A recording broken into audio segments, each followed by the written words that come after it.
बिस्मिल्लाहिर्रहमानिर्रहीम। जी फेलोस, आइए आज का लेक्चर शुरू करने से पहले रब्बुल जलाल की बारगाह में एक दफ़ा फिर मुल्तजी हूँ कि मौला करीम हमें ऐसे सजदों की तौफीक अता फरमा कि जिससे खिदमत खलक का जज्बा बढ़े।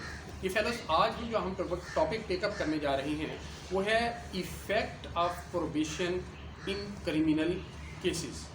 ये फेलोस, अमूमी तौर पे एक सवाल पूछा जाता है कि ये जो अदालतें बाज़ ऑफेंडर्स को प्रोबेशन पर भेज देती हैं, इसका क्या मतलब है? क्या ये एक सज़ा है?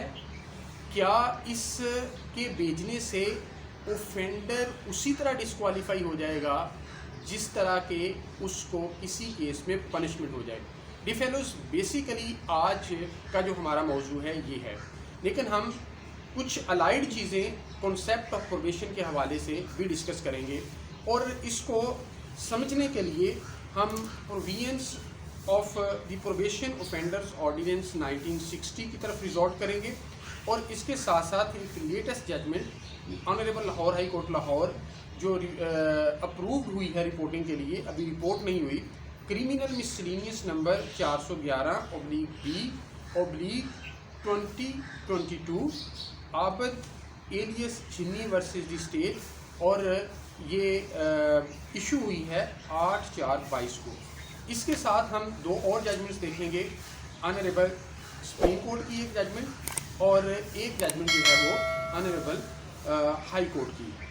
सुप्रीम कोर्ट की जजमेंट है 1998 SCMR पेज 765 और हाई कोर्ट की जजमेंट है 2007 PCRLJ page 306। D fellows, effect of probation को समझने से पहले ये जानना जरूरी है कि प्रोबेशन का कॉन्सेप्ट क्रिमिनल केसेस के अंदर है क्या। डी फेलोस, ये जो प्रोबेशन है ये बेसिकली पीरियड ऑफ सुपरविजन है under probation officer instead of incarceration, यानी इंस्टेड ऑफ अरेस्ट। यानी अगर कुछ ऑफेंसेस जो प्रोबेशन ऑफेंडर्स ऑर्डिनेंस 1960 ने के सेक्शन 5 के अंदर लिए गए हैं, उनको मैं लेटर ऑन आपके सामने रीड आउट करता हूँ, सेक्शन को दिए गए हैं, उनमें अदालत ट्रायल कंडक्ट करने के बाद जब ये समझती है कि इस शख्स ने यकीनी तौर पे ऑफेंस कमिट किया है, उसको कन्विक्शन पास करने के बाद पनिशमेंट पास नहीं करती। यानी probation is a conviction without passing punishment, यानी प्रोबेशन बगैर सज़ा के। तो डियर फेलोस, ऑफेंडर के antecedents, circumstances and facts of the case को मद्देनजर रखने के बाद और इसके साथ साथ rehabilitation, reformation, restitution and restoration of the offender to the society और उसको हार्डन क्रिमिनल्स की एसोसिएशन से बचाने के लिए ये प्रोबेशन का जो ऑर्डर पास किया जाता है। प्रोबेशन का ऑर्डर क्या पास किया जाता है? जैसे मैंने पहले गुजारिश की कि उसमें ये हेल्ड कर दिया जाता है कि ये ऑफेंस इसने वाकई ही कमिट किया है, he is hereby convicted, लेकिन instead of passing punishment he is being sent on probation under the supervision of probation offender under probation offenders ordinance 1960, और उससे एक श्योरिटी बॉन्ड ले लिया जाता है जिसके अंदर ये अंडरटेकिंग की ली जाती है कि वो आइंदा इस ऑफेंस को रिपीट नहीं करेगा, वो क्रिमिनल एक्टिविटीज़ की में मुलव्वस नहीं होगा, वो अपने आप को करेक्ट करेगा, रिहेबिलिटेट करेगा, रिस्टोर करेगा, डी लिंक करेगा, डिसोसिएट करेगा फ्रॉम क्रिमिनल्स। और ये पीरियड जो है वो 1 ईयर से 3 ईयर तक का हो सकता है, ये डिस्क्रेशन ऑफ द कोर्ट है। अब ये कंडीशनल ऑर्डर है और अदालत इसके साथ कोई और कंडीशन भी इम्पोज कर सकती है उस श्योरिटी बॉन्ड के अंदर। अब जब ये ऑर्डर पास कर दिया गया, अब उस ऑफेंडर ने ये पीरियड जो है अगर सक्सेसफुली गुजार लिया तो वो प्रोबेशन पे उसका पीरियड ख़त्म हो गया और बात ख़त्म हो गई।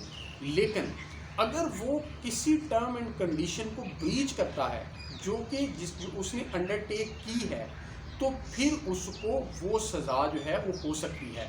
अदालत at the time of passing order of conviction without punishment order pass करेगी और बाज़ औक़ात ऑर्डर पास कर भी सकती है, mayor passing of order of punishment वो इलीगल ऑर्डर नहीं होगा, लेकिन वो ऑर्डर एग्जीक्यूट नहीं होगा अनटिल एंड अनलेस कि वो शख्स जो है वो कोई कंडीशन को ब्रीच करता है।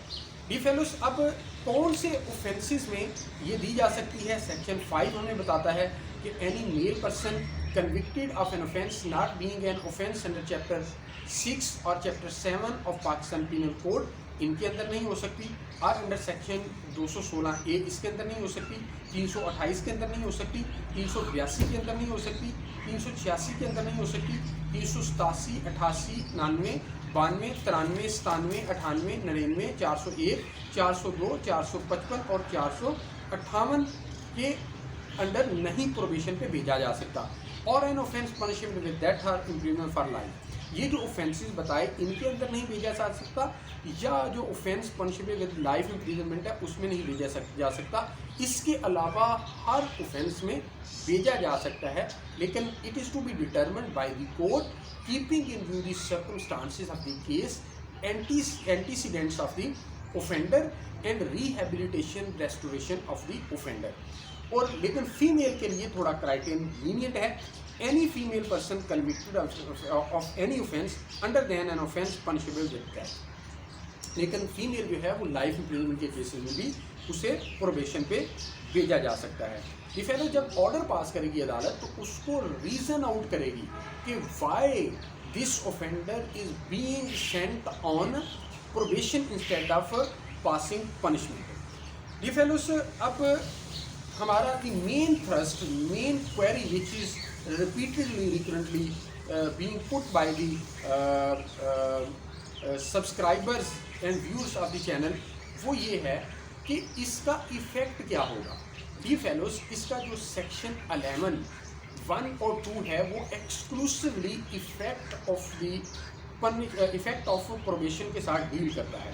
डी फेलोस, आसान अल्फाज में ये समझ लें कि जिस तरह एक पनिशमेंट जो है अगर किसी को हो जाए तो उसे डिस्क्वालीफाई कर देती है, जैसे यूसुफ रज़ा गिलानी साहब को 30 सेकंड की पनिशमेंट हुई and he was disqualified from the slot of prime ministership.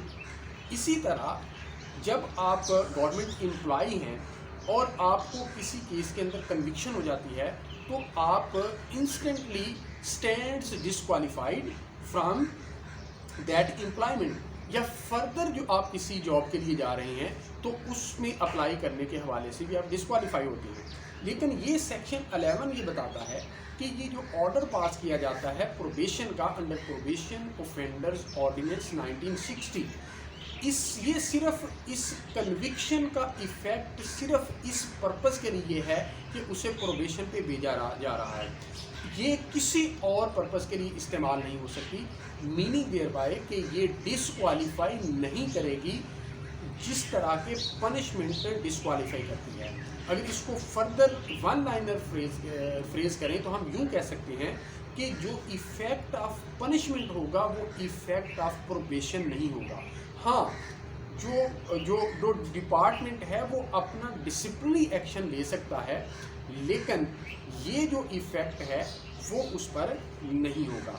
D fellows, अब अदालत ने इसके अंदर क्या चीज़ हेल्ड की वो मैं आपके सामने रखता हूँ for the purpose of clarity. का section 11 of the ordinance is germane to the present discourse at it sets out the effect of probation.